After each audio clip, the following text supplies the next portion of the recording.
ഏവർക്കും ഒരിക്കൽ കൂടി സ്വാഗതം. ഇന്നു പറയാൻ പോകുന്നത് രണ്ടാനമ്മയും കൂട്ടുകാരിയും ചേർന്ന് മകനെ സ്വന്തം സുഖത്തിനു വേണ്ടി ഉപയോഗിക്കുകയും അതിനെ തുടർന്നുണ്ടാകുന്ന സംഭവങ്ങളുമാണ്. രണ്ടാനമ്മയും കൂട്ടുകാരിയും ചേർന്ന് തളർന്നിരിക്കുന്ന മകനെ ലോക്ക് ചെയ്യുന്നു. അവർ അവരുടെ ഷഡ്ഡികൾ ഊരിമാറ്റുന്നു. നിന്റെ അച്ഛൻ ഇവിടെയില്ല, അതുകൊണ്ടുതന്നെ ഞങ്ങൾ നിന്നെ വച്ച് ഒന്ന് സുഖിക്കാൻ പോവുകയാണെന്ന് അവനോട് പറയുന്നു. അവൻ പേടിച്ച് എന്നെ ഒന്നും ചെയ്യരുതെന്ന് പറയുന്നു. അവർ രണ്ടുപേരും ചേർന്ന് അവനെ കെട്ടിപ്പുണരുന്നു. അതിനുശേഷം അവർ അവരുടെ ലൈംഗിക സുഖത്തിനു വേണ്ടി ആ പയ്യനെ ഉപയോഗിക്കുന്നു. അവരുടെ ആവശ്യം തീർന്നു കഴിയുമ്പോൾ ഇനിയും ഞങ്ങൾ ആവശ്യം വരുമ്പോൾ നിന്നെ ഉപയോഗിക്കുമെന്ന് പറയുന്നു. ഇവൻ ഒരു കളിപ്പാവയാണെന്നും ഇവന്റെ അച്ഛൻ എന്നെ തൃപ്തിപ്പെടുത്താൻ കഴിവില്ലെന്നും അയാൾക്ക് 5 മിനിറ്റ് പോലും പിടിച്ചു നിൽക്കാൻ സാധിക്കില്ലെന്നും ആ രണ്ടാനമ്മ അവളുടെ കൂട്ടുകാരിയോട് പറയുന്നു. അവന് ആകെ നാണക്കേടാകുന്നു. അതിനുശേഷം രണ്ടാനമ്മയുടെ കൂട്ടുകാരി അവന്റെ അടുത്തേക്ക് വന്ന് അവനെ കെട്ടിപ്പിടിച്ച് ഉമ്മ കൊടുത്തിട്ട് അവിടെ നിന്ന് പോകാൻ ഒരുങ്ങുന്നു. രണ്ടാനമ്മയുടെ കൂട്ടുകാരി അവിടെ നിന്ന് പോകുന്നു. കൂട്ടുകാരി പോയതിനുശേഷം രണ്ടാനമ്മ അവന്റെ അടുത്തേക്ക് വരുന്നു. എന്നിട്ട് നിന്റെ അച്ഛൻ ഇത് അറിയേണ്ട, അറിഞ്ഞാൽ കുഴപ്പം ആകുമെന്ന് അവനെ ഭീഷണിപ്പെടുത്തുന്നു. അപ്പോഴേക്കും അവന്റെ അച്ഛൻ അവിടേക്ക് വരുന്നു. അവന്റെ സിബ്ബ് തുറന്നത് കാണുന്ന രണ്ടാനമ്മ വേഗം അത് അടയ്ക്കുന്നു. അച്ഛൻ വന്നു അവനോട് സുഖമാണോ, എന്തെങ്കിലും കുഴപ്പമുണ്ടോ എന്ന് ചോദിക്കുന്നു. അപ്പോൾ അവന്റെ രണ്ടാനമ്മാൻ അകത്തുപോയി എന്തെങ്കിലും കഴിക്കാൻ ഉണ്ടാക്കി കൊണ്ടുവരാമെന്ന് പറഞ്ഞ് അവിടെ നിന്ന് പോകുന്നു. അപ്പോൾ അവന്റെ അച്ഛൻ അവനെ നോക്കിയിട്ട് നീ എന്താ വിയർത്തിരിക്കുന്നത്, നിനക്കെന്താണ് പറ്റിയത് എന്ന് ചോദിക്കുന്നു. ഈ കാര്യങ്ങൾ ചോദിക്കുന്നത് കേട്ട് രണ്ടാനമ്മ അവന്റെ അടുത്തേക്ക് വന്നു. അച്ഛനെ എന്തൊക്കെയോ പറഞ്ഞു അവന്റെ അടുത്ത് നിന്നും കൊണ്ടുപോകുന്നു. അച്ഛൻ അകത്തേക്ക് പോയി എന്നറിഞ്ഞ് രണ്ടാനമ്മ അവന്റെ അടുത്ത് വന്ന് നീ എന്തെങ്കിലും ഇതിനെപ്പറ്റി പറഞ്ഞാൽ നിന്റെ അച്ഛനെ ഞാൻ അനുഭവിപ്പിക്കും എന്ന് അവനോട് ഭീഷണിപ്പെടുത്തുന്നു. അവൻ ആകെ പേടിച്ചു പോകുന്നു. രാത്രിയാകുമ്പോൾ രണ്ടാനമ്മ അവന്റെ അടുത്തേക്ക് വരുന്നു. അവൾ സെക്സി ആയ വേഷം ധരിച്ചാണ് അവിടേക്ക് വന്നത്.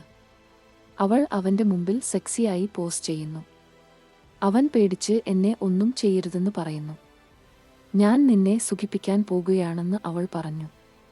അവൾ അവന്റെ അടുത്ത് വന്നിരുന്നു. അവൾ അവന്റെ മുൻപിൽ സെക്സിയായി എല്ലാം കാണിച്ച് അവനെ വശീകരിക്കാൻ ആരംഭിച്ചു. അവൾ അവന്റെ കാലിലും തുടയിലും തൂവൽ കൊണ്ട് തലോടിക്കൊണ്ടിരുന്നു. അവന് അതൊന്നും ഇഷ്ടപ്പെടുന്നില്ല. അപ്പോഴേക്കും അവന്റെ അച്ഛൻ വന്നു ആ റൂമിലെ ലൈറ്റ് ഓൺ ചെയ്യുന്നു.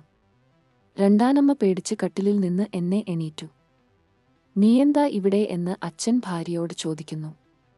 ഈ ഡ്രസ്സൊക്കെ എന്തിനാ ഇട്ട് ഇവിടേക്ക് വന്നതെന്നും ചോദിച്ചു. അപ്പോൾ നമ്മുടെ മകനെ ഈ തൂവൽ കൊണ്ട് തെറാപ്പി ചെയ്യാൻ വന്നതാണെന്ന് അവൾ പറയുന്നു. ഇപ്പോൾ അവൻ വിശ്രമിക്കട്ടെ, നമുക്ക് പോകാം എന്ന് പറഞ്ഞ് അച്ഛൻ രണ്ടാനമ്മയെ കൂട്ടിക്കൊണ്ടു പോകുന്നു. അച്ഛൻ പോയതിനു ശേഷം അമ്മ അവന്റെ അടുത്ത് വന്ന് ഉമ്മ കൊടുത്തിട്ട് അവിടെ നിന്ന് പോയി. രണ്ടാനമ്മ അച്ഛന്റെ റൂമിൽ വന്ന് കട്ടിലിൽ കിടന്നു. അച്ഛൻ രണ്ടാനമ്മയെ കെട്ടിപ്പിടിച്ചിട്ട് നീ എന്തിനാണ് ഈ ഡ്രസ് ഒക്കെ ഇട്ടു മകന്റെ റൂമിലേക്ക് പോകുന്നത്, അവന് വേറെ എന്തെങ്കിലും തോന്നിയാലോ എന്ന് അവളോട് പറഞ്ഞു. ഞാൻ നമ്മുടെ മകനെ ശുശ്രൂഷിക്കാൻ ആണ് പോയത്, വേറെ ഒന്നിനുമല്ല എന്ന് പറഞ്ഞു. അതൊക്കെ പോട്ടെ, നീ ഇന്ന് വളരെ സുന്ദരിയും സെക്സിയുമാണ്, നമുക്ക് ഇന്ന് രാത്രി ഒരു പരിപാടി നടത്തിയാലോ എന്ന് അച്ഛൻ രണ്ടാനമ്മയോട് ചോദിച്ചു.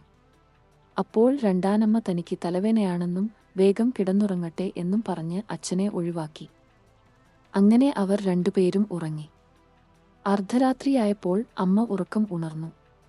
അവൾ അച്ഛൻ ഉറക്കമാണെന്ന് ഉറപ്പിച്ചു. അവൾ റൂമിൽ നിന്ന് പുറത്തിറങ്ങി മകന്റെ റൂമിലെത്തി.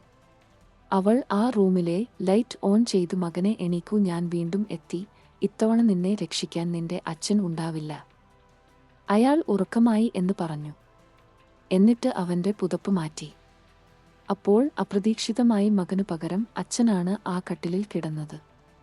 മകൻ പകരം അച്ഛനെ ആ കട്ടിലിൽ കണ്ടപ്പോൾ രണ്ടാനമ്മ ഞെട്ടിപ്പോയി. അവൾ അത് ഒട്ടും പ്രതീക്ഷിച്ചിരുന്നില്ല. അപ്പോൾ അച്ഛൻ രണ്ടാനമ്മയോട് നീ എന്തിനാണ് വീണ്ടും ഈ റൂമിലേക്ക് വന്നത്, എന്റെ മകനെ തേടിയാണ് വന്നതെങ്കിൽ നിനക്ക് തെറ്റി. എനിക്ക് നിന്നെ വളരെയധികം സംശയമുണ്ടായിരുന്നു.